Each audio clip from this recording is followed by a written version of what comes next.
Great practice day.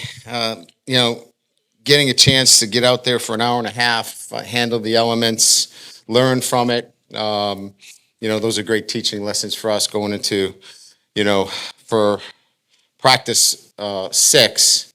That's exactly what I was looking for. So, again, as you talk about putting your football team together and developing your team, these are the kind of moments that in a, small, you know, looking at it from a smaller perspective, a micro perspective, these are the days I need to develop the things that we need from our football team. So good day out there today from that perspective. Our guys are doing a great job taking care of themselves, injury free. So all positives moving into tomorrow's 2-hour practice. So questions? Brian, with that in mind, that micro perspective that you're talking about, we look at the offensive line and we see issues, right? What are you looking at? What do you see that's positive? What do you see some things that need to be worked on? And how much of it is the collective versus the individual? It's a little bit of both. I mean, look, when we go into these scrimmage situations, just so you can hear my perspective, I'm much more interested in, the evaluation, not the congratulations. This is evaluating what are the things on our football team that we need to get better at individually, collectively, as a unit, offense and defensively. I'm not looking for guys getting patted on the back saying, well, what a great scrimmage. It's one. I want to be able to evaluate. And today, for me, is a great evaluation day. I was able to glean some things through our work today that allows me to help our coaches continue the evaluation process. So it's both. It's individually, it's collectively as a unit, and then, as an offense and defense. Well, I guess the follow-up to that, you say you gleaned some things. What were sort of the things that you learned from today's practice specifically? That keeping you guys out there for an hour and a half is not smart. We've got to work on getting you guys in the cold tubs and air conditioning, sandwiches. Maybe we'll bring some beer in, little barbecue. We got to keep it a lot lighter for you guys because I can imagine how these stories are going to sound today, because you're all pissed off. No, I mean, I think, we have some young players, right? That for the first time they were pushed to their limit, from a mental standpoint, not a physical standpoint. And then how did they react accordingly, right? We had some guys that were put in the moment and made a lot of mistakes. So it allows us to take a step back. When you're running around out there with your underwear on and nobody's touching you, it's easy, right? Everything's great. Then you get into competitive situations late in practice. It's really hot. We created this situation purposefully, right? We wanted it late. We wanted it hot. And some guys need to continue to grow mentally. And there's not a physical problem out here. This is much more about technical and mental, and it allows me to evaluate that if you create that situation. Not to jinx him, but in the time we've been out here since spring and fall, Bauer Sharp hasn't dropped a pass. I mean, does he drop when we're not there? You missed the ones he drops. Bauer's been really good. Let's be honest, right? He's been really good. He's been a great leader. He's accountable.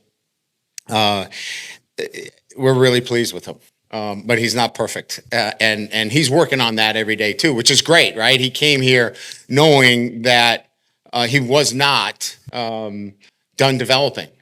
And that's what we appreciate about him the most. After Harold at that star spot, what are you sort of looking for in terms of traits, in terms of the guys you want to play there? So far, it's Charles, Austin, and then CJ Jim Coyley. Yeah, I think you're going to see Jordan Gilbert play a little bit there as well. Great tacklers, guys that can keep the ball inside the defense. So they've got to be rough and tumble kind of guys, if you will, and have the ability to reroute. Guys that play physical, at that position, but are athletic enough that they've got the wide field. They've got to keep the ball inside the defense. So that is a unique player, right? I mean, it is a Ross, look at Ross, right? He's a 4'3", 4'4", 40. He's physically strong. He's 215 pounds now. So you're looking for a real elite athlete that can do that. But primarily, he's got to be rough and physical and a really good tackler. Coach, what did you add to the safety position with Cooley and Halsey in the offseason there? Yeah, I mean, game experience and football knowledge. Those are the two things, and we didn't move off of those. And everybody that we evaluated, Jacques, it was if they don't have those two criteria, we can't even begin this process. So they have to have snaps, real live snaps, and they have to be smart football players. We're not going to go in here and teach you the nuances of the game. We're past that. And they both have those qualities, and they have athletic ability. So what are we getting? Smart, savvy, physical players that have played a lot of college football. Brian, PJ Woodland seems to be a little more versatile this preseason camp, maybe versus his first year last year. He's playing a little bit at the nickel spot. Just what can he add to you guys' secondary with some of that versatility that we've seen so far? So the first thing that you have to be able to do is what Jacques talked about, is you have to have a football IQ. He's a very smart player. So we can move him around, right? We can move him inside, outside. The field is a lot different when you're an inside corner versus an outside corner. Your landmarks are so different. And not everybody can play that position. So he brings that. He also brings an extra 12 to 15 pounds from last year. I mean, he was too light at times, and so it became an issue relative to, tackling. That's not a question. We don't want him to be in a position to be matched up against, 250-pound, tight ends every time, but he's not going to be. And so, and he can play the outside position as an SEC corner. So that's a pretty good trait to have. Probably like your answer to Jacques' safety question, the defensive line is really shown, across the board that they can get to the quarterback. I guess, what are you seeing there with that group and the impressive, ability for them to be a different guy on every down?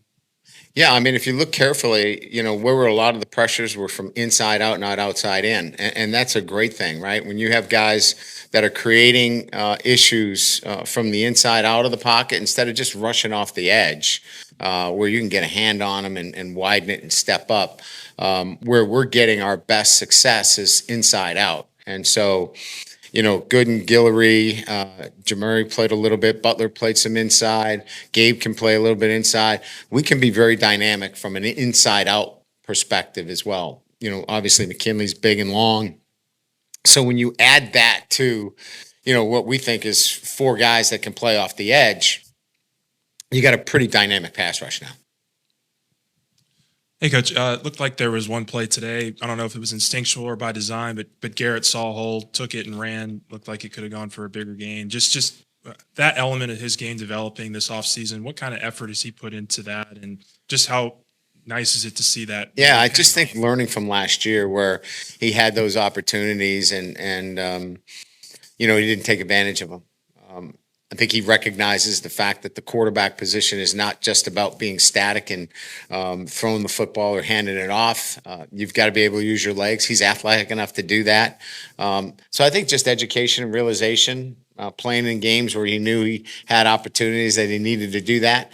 And then, he's smart. Like he knows that, he's not going to run the ball 10, 15 times a game. But if he can give us 5, 6 carries when we need them, it's going to make him more effective. Coach, I know it was a point of contention going into the camp, but can you talk about the run game a little bit? How you like that, being more creative and having more of a balance with run pass? How's that coming so far? Yeah, I mean, I think we made some progress. We struggled a little bit today with movement. As you know, we're moving a lot up front, and this is the week that we're installing some of our movement. So that becomes a little bit more difficult, on our guys up front, and handling the movement. The guys up front are pretty good. So I think more than anything else, it's just handling the movement up front. But I'm pleased with the structure of the run game, the way it's progressing, from a direct snap to shotgun, a variety of different looks. And we still have a lot to install at this point. So where am I right now with it? I feel pretty good. We got to do a better job up front handling the movement. Coach, over here. One of the transfers we're watching is Patrick Payton, the edge rusher. What have you seen from him through the first few practices? Yeah, I think he's, Patrick would tell you the first, if you asked him, is that, this is a big workload for him, one that he's not quite as familiar with. And he's done a really good job of handling additional workload. And so he's rounding into that kind of football shape that we all need him to be in to play at the highest level. But he's been great. I mean, he's done everything we've asked him to do. It's a competitive situation. He knows it, but he's learning every day. And he came here because he wanted to obviously develop at a higher level. And not that they didn't develop him at Florida State, but he was looking for more of that. That's why he transferred. And we want to meet and exceed that, his wishes. And so we spent a lot of time, and Coach Peoples spent a lot of time with him on his technique and developing his technique. Hey, Brian, yesterday you talked a little bit about Caleb Jackson. It looked like today Harlem Berry ran behind Caden Durham second. Would you mind just to explain a little bit about the running back rotation, maybe what you've seen from Harlem so far? I think we all know his traits, right? Very smooth. He's got elite speed, catches the ball well. But there's a transition from high school to college. The tackling is different. The physicality is a little bit different. So, Caleb is a difficult guy. He ran through a couple of outside zone plays today where the first tackler, he just kind of shedded. Harlem is getting used to that. So there's a bit of a transition for him in high school tackling and college tackling. So this is just a process for him and for us. We really like him. We think he's going to have to play for us this year. But there's a bit of a transition there in terms of learning the physicality that comes with playing here. First couple of practices indoors, I noticed you were watching the offensive line intently in their drills. Like, what do you glean from that?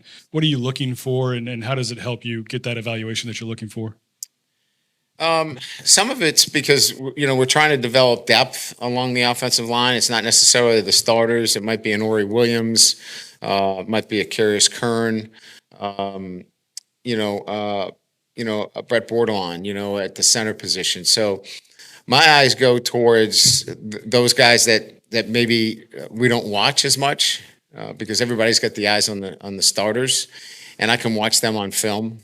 Very rarely do we get the opportunity to evaluate those younger players in a technical standpoint. So I try to keep an eye on the depth and the guys that we're going to need in case we have some injuries. So my focus is primarily on each drill, the next guy in, and what is he doing, and whether it's Colin Hurley and addressing some of Colin Hurley's, he's a very talented player. What are some of the little things that he needs to continue to do? With the wide receivers, it's, if you want to be a consistent performer, you've got to be locked in every play. We have some young guys that kind of lose it for a little bit. So I'll remind them. So that's generally what I'm trying to do throughout the practice.